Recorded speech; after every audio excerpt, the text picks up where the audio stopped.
Hello friends, this is Kartik Bhardwaj और आज हम लोग डिस्कस करने जा रहे हैं एक इम्पोर्टेंट क्वेश्चन के ऊपर, एक टॉपिक के ऊपर।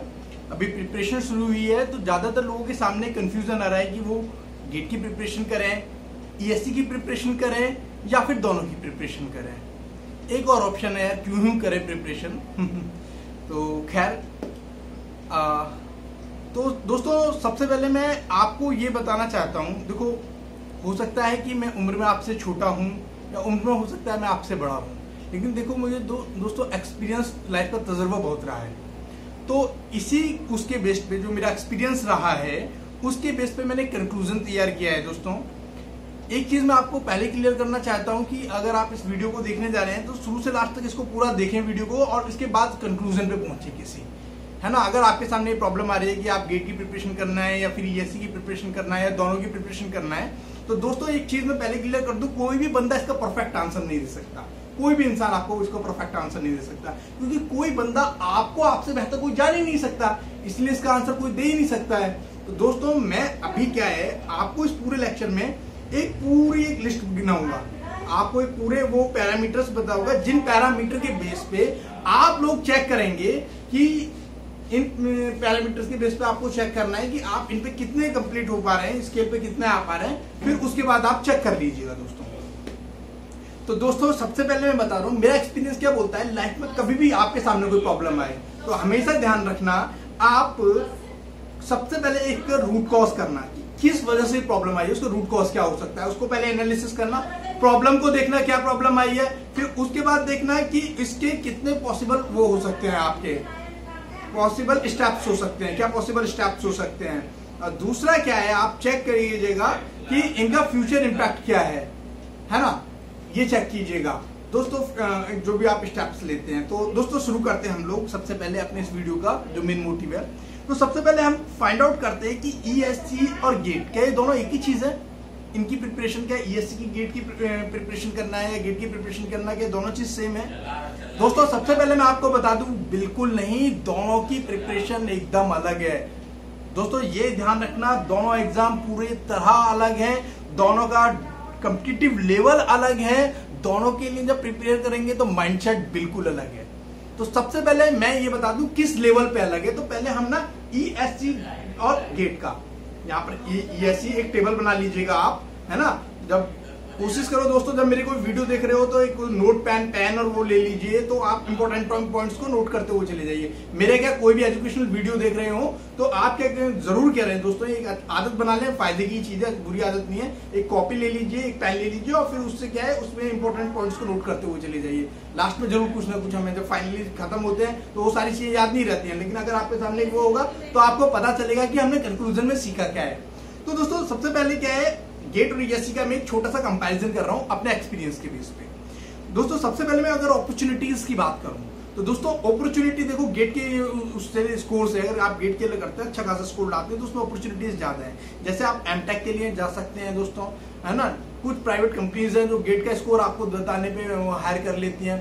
दूसरा पीएसयूज में जा सकते हैं, है ना। तो कहने का मतलब है गेट का स्कोप इसके ईएससी के कंपेरिजन में ज्यादा वाइड है दोस्तों। अब ईएससी क्या है, ये क्या है ना, सिंगल विंडो सिस्टम है। तो इसमें क्या है, एक तो क्या है, अगर आप प्रिपरेशन कर रहे हैं दोस्तों, चलो उसे मैं अगले फैक्टर में कंसीडर करता हूं, तो यहाँ पर जो है ईएससी के कंपैरिजन में जो मैं मानता हूं जो अपॉर्चुनिटीज है वो ईएससी में कम है। मतलब उसमें आपकी जितनी भी सीट है उन फिक्स सीटों पे करना है, बैक में नहीं है। मतलब ये नहीं है कि आपने 2 लेवल क्लियर कर लिए, मान लो प्रीलिम्स और मेंस क्लियर कर लिए, इंटरव्यू से बाहर शुरू से आप उसी प्रोसेस में आ जाएंगे। तो ये चीज ध्यान रखना है, यहाँ पे अपॉर्चुनिटी लेवल कब है इस वाले में, ईएससी में। जबकि मेरे गेट के लेवल पे देखोगे तो इसका स्कोप ज्यादा बड़ा है थोड़ा सा दोस्तों। दूसरा जो बड़ा डिफरेंशिएशन आता है वो आता है आपका सिलेबस। दोनों का सिलेबस एकदम अलग है। देखो कंपैरेटिवली जो इसका गेट का सिलेबस है वो कम है। जब आप सिलेबस दोनों का कंपैरिजन करेंगे तो गेट का जो सिलेबस है कंपैरेटिवली कम है, और जब आप ईएससी का देखेंगे सिलेबस वो कंपैरेटिवली ज्यादा है। तो उसके बाद तीसरा आता है, देखो टाइम पीरियड जब प्रिपरेशन का है, जो आप प्रिपरेशन करोगे उसका जो टाइम पीरियड है, गेट के प्रिपरेशन टाइम पीरियड लगभग 1 साल आपको लगेगा, और जब ईएससी की प्रिपरेशन करोगे तो लगभग आपका 2 साल का टाइम लग जाएगा। क्यों लग जाएगा? 1 साल तो आपने प्रिपेयर किया, आप 2018 के लिए ही कर रहे हैं प्रिपेयर, तो आपने 1 साल तो आपने प्रिपेयर किया और फिर 1 साल उसका पूरा प्रोसेस है। आप जनवरी में प्री देंगे, फिर उसका मार्च में रिजल्ट आएगा, फिर उसके बाद मई में फिर मेंस देंगे, फिर उसका रिजल्ट आएगा अगस्त सितंबर में जाके, है ना, तो जुलाई अगस्त में आ जाएगा और फिर उसके बाद उसका इंटरव्यूज होंगे। तो ये पूरा 2 साल का प्रोसेस है, ये चीज भी कंसीडर करनी है। तीसरा क्या है दोस्तों, रिस्क फैक्टर जो मैंने आपको बता ही दिया है, क्योंकि देखो यहाँ पर क्या है, आपको एक ही एग्जाम है, एक ही क्लियर करना है। उसके बाद जो है आप प्राइवेट यूनिवर्सिटीज में जा सकते हैं, आपको एनआईटीज मिल सकती है, आईआईटीज मिल सकती है, पीएसयूज में जा सकते हैं, कुछ प्राइवेट जॉब में भी अच्छा खासा इसका इम्पैक्ट पड़ेगा। तो यहाँ पर जो है स्कोप यहाँ पर बड़ा है। और वहां पर क्या है, देखो चाहे 3 लेवल सिस्टम है, प्रीलिम से, मेन से, इंटरव्यू। आप किसी भी स्टेज पे अगर फेल हो जाते हैं तो आपको क्या करना होगा, उसी को कवर अप करना होगा, ठीक है ना। तो फ्रेंड्स इस चीज को समझें। अब दोस्तों आपको जो दूसरा है, अब इसके बेस पे माइंडसेट मैं बताता हूं, जो माइंडसेट कैसे चेंज होगा। जो मैंने बताया कि दोनों के लिए अलग अलग माइंडसेट चाहिए, तो अब इनका माइंडसेट चेक किए ले रहे हैं, है ना फ्रेंड्स। तो सबसे पहले माइंडसेट ना, इसमें जो है ईएससी की अगर मैं बात करूं तो ईएससी के लिए माइंडसेट क्या चाहिए कि आपका जो ईएससी का माइंडसेट है, उस माइंडसेट में आपकी कंसेप्चुअल अप्रोच होनी चाहिए और एक कंटिन्यूटी होनी चाहिए। मतलब आपको क्या करना है, एक पेशेंस की बहुत जरूरत है। आपके पास पेशेंस हो, कंटिन्यूटी हो, मतलब आपको ये समझ के चलना है, एक लंबी रेस का घोड़े, एक आप लड़ाई लड़ने जा रहे हो एक लंबे टाइम के लिए, तो आपके पास पेशेंस होना चाहिए उतना। उस टाइम पीरियड का 2 साल पेशेंस करना इतना आसान नहीं है। और फिर उसके बाद जो है अब उसमें भी पता नहीं है, अगर नहीं हो पाता तो फिर 1 साल आगे पोस्टपोन्ड हो जाती है आपकी प्रोसेस। तो पेशेंस होना चाहिए, कंटिन्यूटी मेंटेन होनी चाहिए। यहाँ पर ये एग्जाम आपसे ज्यादा हाई लेवल का नहीं मांगता, उसे एवरेज बंदा चाहिए जो लंबे टाइम तक मेहनत कर सकता हो।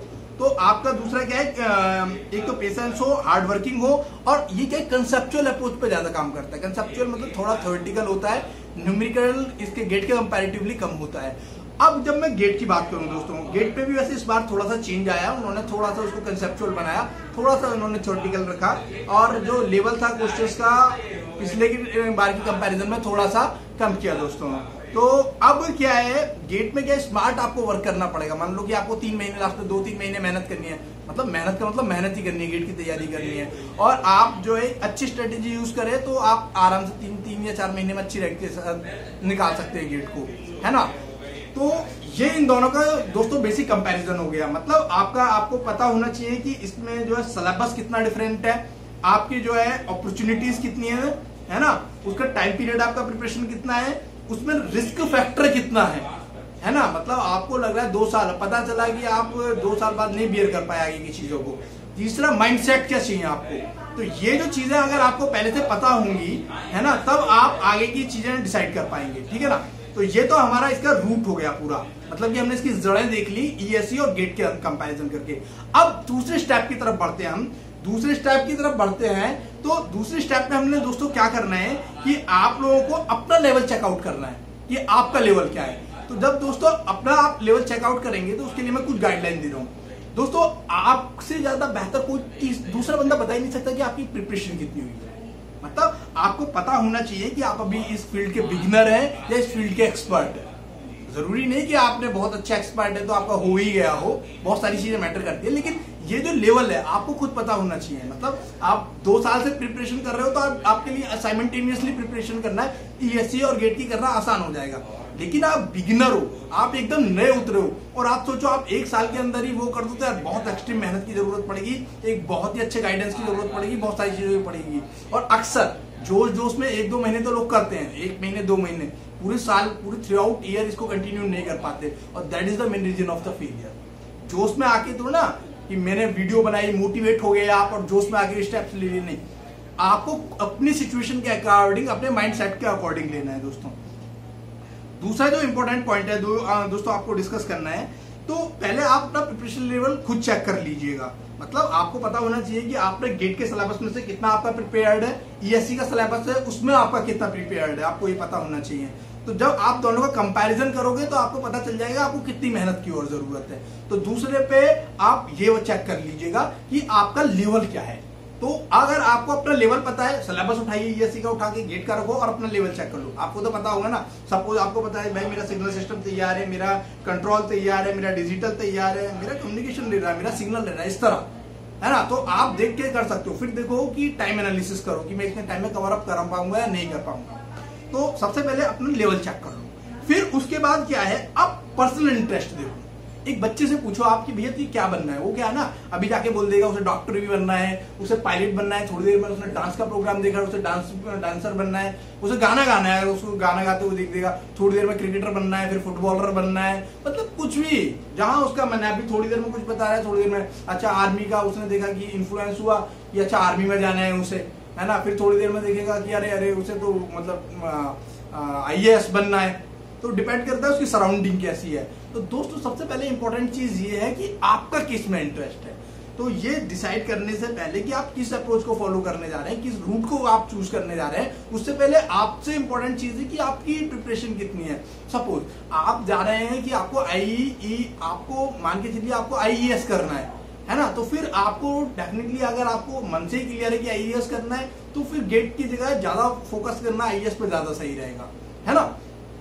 तो दोस्तों इस तरह आप खुद अपने पर्सनल इंटरेस्ट को चेक करें कि आपको पर्सनली अंदर से क्या बोलता है, आपको करना क्या है। दूसरों के उस पे ना बनाए। जैसे भी मैं बच्चे का एग्जांपल दे रहा हूं, बच्चे क्या सराउंडिंग से इन्फ्लुएंस हो जाता है, अच्छा वो ये कर रहा है मैं ये करूं। आप अंदर से देखिए आपको अंदर से क्या करना है, ठीक है ना। और पक्का अगर आप सोचेंगे ना एनालिस्ट कुछ करने का मन बनना है, तो उस तरफ उस रूट को फॉलो करें। अब मैं इस केस में अपना एग्जाम्पल ले लूं। फॉर एग्जाम्पल मेरे को शुरू से इंटरेस्ट था कि मुझे ESC में जाना है ना। अब ESE में जाना है तो मेरे को क्या है, मैंने कभी गेट पे इतना फोकस किया ही नहीं, क्योंकि मेरा जो था मेरा लेवल शुरू से पर्सनल इंटरेस्ट ESE में ही रहा है। तो मतलब मैंने कभी गेट को इतनी तवज्जो दी ही नहीं। अब सपोज किसी को टीचर बनना है, किसी को लगता है उसे अपना मतलब आगे जाके अपना बहुत बड़ा कोचिंग इंस्टीट्यूट खोलना है, IIT में प्रोफेसर बनना है या कुछ कर IIT में पढ़ना है, तो फिर ऑब्वियसली उसको गेट को पहले प्रेफर करना पड़ेगा। तो ये आपको अपने इंटरेस्ट पे जो है इसको डेवलप करना है कि आपको एक्चुअली चाहिए क्या जिंदगी से। तो ये पर्सनल इंटरेस्ट में मैटर करेगा। फिर जो इंपॉर्टेंट कंडीशन आती है, आपकी फैमिली कंडीशंस कैसी हैं, आपकी फैमिली टर्म्स कंडीशंस कैसी हैं, पर्सनल कंडीशंस कैसी हैं। फॉर एग्जांपल आपने बीटेक कंप्लीट किया, आपकी फैमिली को आपके सपोर्ट की बहुत जरूरत है। फैमिली को सपोर्ट करना है, आपको घर पे पैसे देने हैं, मतलब किसी की शादी करानी है, या फिर घर में और बहुत सारी प्रॉब्लम्स है, आपने लोन लिया हुआ है वो चुकता करना है ना। तो वो भी मैटर करती है, वो भी चीज आपको देखनी है। तो जॉब तो आप छोड़ नहीं सकते दोस्तों, है ना, कि जॉब छोड़ के आप प्रिपरेशन पे लग जाओगे। तो अब उस टाइम में अगर आप सोच रहे हो कि आप जॉब भी कर रहे हो, सर मैं उस टाइम पे गेट की भी प्रिपरेशन करूंगा, उस टाइम पे मैं ये की भी करना, मैं कहीं के नहीं रहोगे। समझ रहे हो चीजें। तो इसमें इंपॉर्टेंट सिचुएशन ये भी मैटर करेगी कि मतलब आपकी पर्सनल कंडीशंस कैसी हैं, वो मैं नहीं बता सकता, वो आप ही बता सकते हो। तो उन पर्सनल कंडीशंस को आप अपनी चेक कीजिए कि आपकी पर्सनल कंडीशंस कैसी हैं। फिर उसके बाद जो है पर्सनल कंडीशन में आप बैकअप देखिए। सपोज आपने प्रिपरेशन, आपका मन कर रहा है ESC की प्रिपरेशन के लिए जाना है, या सपोज आपको गेट की जाना है, आपने जॉब छोड़ दी, तो आपके पास बैकअप होना चाहिए, आपके पास सपोर्ट होना चाहिए। पता पड़ा 2 महीने बाद आपके पास खाने के लिए कुछ नहीं बचा, फिर आप तीसरे महीने जॉब करने जा रहे हो, तो आपने 2 महीने बीच में बिगाड़ दिए, आउटपुट आपका 0 हो गया। तो वापस लौट के तो आपके पास एक पूरा बैकअप होना चाहिए कि आप 1 साल पढ़ने के लिए जा रहे हो, तो पढ़ने के लिए जा रहे हो, 1 साल में बैकअप में होना चाहिए, कोई सपोर्ट करने के लिए होना चाहिए। ये तो माना हर इंसान को मानना पड़ेगा कि उसे फाइनेंशियल हेल्प की जरूरत है। बिना फाइनेंशियल खाने पीने के लिए यार कहीं से तो पैसा लाओगे ना, तो वो पैसे के लिए कहीं ना कहीं आपके पास सपोर्ट होना जरूरी है। तो वो ही मैटर होता है। क्या है कि एक बार मैं एक्चुअली ऐसी गलती कर चुका हूँ कि मैंने अपना बिजनेस बंद किया। मैं कोचिंग करता था, मैंने बिजनेस बंद किया, तैयारी में चला आया 2015 में IAS की तैयारी करने के लिए। अब क्या हुआ कि मेरे को सडन जो 6 महीने बाद मेरा जितना भी जोड़ा हुआ सारा पैसा वगैरह खत्म हो गए। फिर मैंने लोन वगैरह लोगों से लिया, तो फिर मेरा मेंटली डिस्टर्ब हो गया उन चीजों से। तैयारी अल्टीमेटली अगर मुझे वही चीज करनी थी, अल्टीमेटली तैयारी बंद, और फिर उसके बाद पीछे का सब 0 हो गया। तो ये चीज भी बैकअप का भी ध्यान रखना है अपना। सपोर्ट पीछे होना बहुत जरूरी है ना, क्योंकि बहुत सारे लोगों की सपोर्टिव फैमिली होती है, कुछ की नहीं होती है। सपोज आप मैरिड है या फिर मतलब शादी होने वाली है, तो मतलब आप घर में बैठ के नहीं कर सकते ना, तो वो चीजें आपको खुद देखनी पड़ेंगी। तीसरा है रिस्क फैक्टर कितना है। रिस्क फैक्टर एनालिसिस आपको करनी आनी चाहिए। मतलब आप जा रहे हैं कि आप 1 साल आप छोड़ के बैठे हुए हैं, आपके अंदर एबिलिटी कितनी है। मैंने मान लो कि मैंने रिस्क ले लिया, फॉर एग्जांपल मैंने रिस्क लिया, मुझे IAS की तैयारी करनी है। अब ES की तैयारी करनी है, मैंने गेट को प्रेफरेंस कभी दी नहीं, गेट को तैयार नहीं किया मैंने, है ना। अब जैसे मैं भी अभी शुरू में जब मैं शुरू में अनएक्सपीरियंस था तो मुझे भी बोल दिया कि मतलब ईएस की तैयारी करोगे तो भाई दोनों की अप्रोच एकदम डिफरेंट है। आप प्रीवियस ईयर क्वेश्चंस करोगे आपको पता चल जाएगा। तो उसके बाद जो है आप लोगों को सबसे ज्यादा जो समझना जरूरी है वो यही समझना जरूरी है कि रिस्क फैक्टर भी आपको एनालाइज करना है। अब मान लो मेरा 2 साल नहीं हुआ है तो मतलब मेरे एबिलिटी होनी चाहिए ना उस रिस्क को झेलने की, मतलब मेरे अंदर इतने गट्स होने चाहिए कि मैं उस फेलियर को एक्सेप्ट कर पाऊं, है ना, फिर आगे को स्टेप ले पाऊं। और हर किसी में इतना दम नहीं होता कि वो रिस्क ले ले। मैंने अपना बिजनेस बंद किया, फिर उसके बाद प्रिपरेशन में आया, कंटिन्यूअसली 2 साल फेल हुआ, है ना, अभी भी फेल हो गया। तो इससे क्या है, मैं कभी आपको इन प्रैक्टिकल एग्जांपल देता ही नहीं, कभी कहानी इसकी सुनी हुई उसकी सुनी हुई नहीं सुनाता। मैं हमेशा अपनी ऊपर इंप्लीमेंट की हुई चीजें आपको बताता हूं दोस्तों। कोई भी मैं हवा में नहीं बताता और कोई भी बात मैं आपको गलत नहीं बताता, एकदम 100% सही बताता हूं। क्योंकि दोस्तों कभी मुझे लगता है कि मुझे किसी ने गाइडेंस दिया होता, मुझे चीजें अगर रियलिटी में समझाई होती, है ना, मुझे बता दिया गया कि ये स्टैंडर्ड पढ़ लो यार, एक स्टैंडर्ड बुक पढ़ने में मेरे 2-3 महीने निकल गए, और फिर उसके बाद रिवीजन नहीं किया तो वो सारी चीजें खराब हो गई।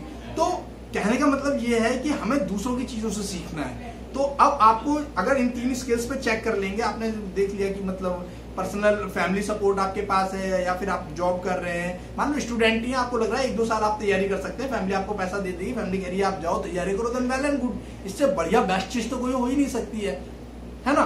तो अब लेकिन रिस्क लेने की एबिलिटी भी हर किसी में नहीं होती है कि वो रिस्क ले ले, तो वो फैक्टर देखना। अब फाइनली आपको कंक्लूजन ड्रॉ करना है। अगर आप इन सारी चीजों को समझ पा रहे हैं जो मैंने अभी तक आपको बताई है, उनको लिस्ट आउट कर पा रहे हैं, अपने आप को रख के देख पा रहे हैं उन चीजों में, अब आप कंक्लूजन ड्रॉ करने के लिए तैयार है कि आप ईएससी की प्रिपरेशन करेंगे, गेट की प्रिपरेशन करेंगे या दोनों की प्रिपरेशन करेंगे, या फिर दूसरे शब्दों में मैं कहूं आप ईएससी की प्रिपरेशन करते हुए गेट की प्रिपरेशन करेंगे, गेट की प्रिपरेशन करते हुए ईएससी की प्रिपरेशन करेंगे, या फिर दोनों की साइमल्टेनियसली कर लेंगे। और चौथा ऑप्शन है भाई कि कुछ करें ही क्यों तो वो पॉसिबल नहीं है दोस्तों आज की डेट में।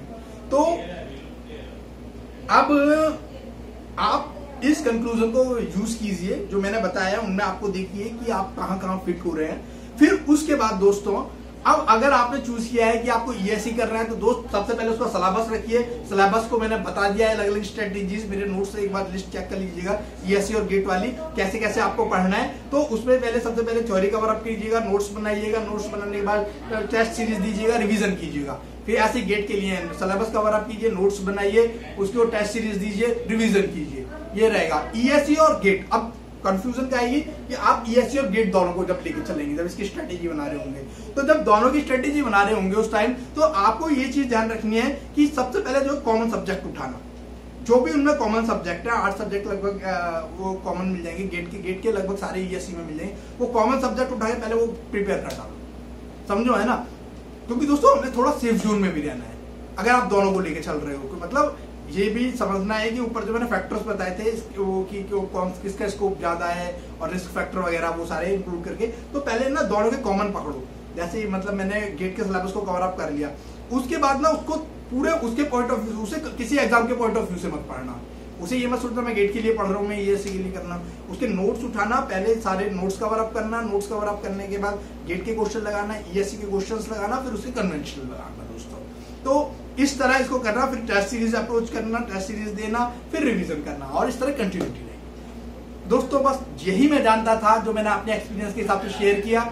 होप आप लोगों को हेल्पफुल रहा होगा। अगर हेल्पफुल लगा हो तो मेरी वीडियो दोस्तों आगे शेयर कीजिएगा, लोगों को बताइए दोस्तों मेरे चैनल के बारे में। एक अच्छी इंटेंशन के साथ एक बड़े मिशन पे निकला हूं मैं दोस्तों, लोगों की हेल्प करने के लिए, क्योंकि मुझे लगता था कि जो चीज मुझे नहीं बताएगी वो सबको पता होनी चाहिए। दोस्तों प्लीज अपने फ्रेंड सर्किल में शेयर कीजिए, अपने कॉलेज ग्रुप्स में शेयर कीजिए, उन लोगों को बताइए, चैनल कीजिए। अभी जल्दी में ईएससी प्रीलिम्स की वीडियोस डालना शुरू करूंगा नॉन टेक पार्ट का। होप आप लोगों के लिए फायदेमंद रहेंगे। अगर आपने अभी तक मेरा चैनल सब्सक्राइब नहीं किया है तो दोस्त प्लीज जाओ, कार्तिक भारद्वाज मेरा चैनल है, गूगल में कर लो, या फिर यूट्यूब के सर्च इंजन में जाके कार्तिक भारद्वाज डाल दीजिए, मेरा फोटो लगा हुआ होगा तो, और उस पे जाके सब्सक्राइब बटन दबा दीजिए, साइड में नोटिफिकेशन वाला बटन है वो दबा दीजिए। थैंक यू सो मच, आप लोगों का बहुत बहुत शुक्रिया मेरे साथ इतना टाइम देने के लिए। होप आपको कुछ ना कुछ मेरे एक्सपीरियंस से जरूर फायदा होगा। नमस्कार, हैव अ नाइस डे।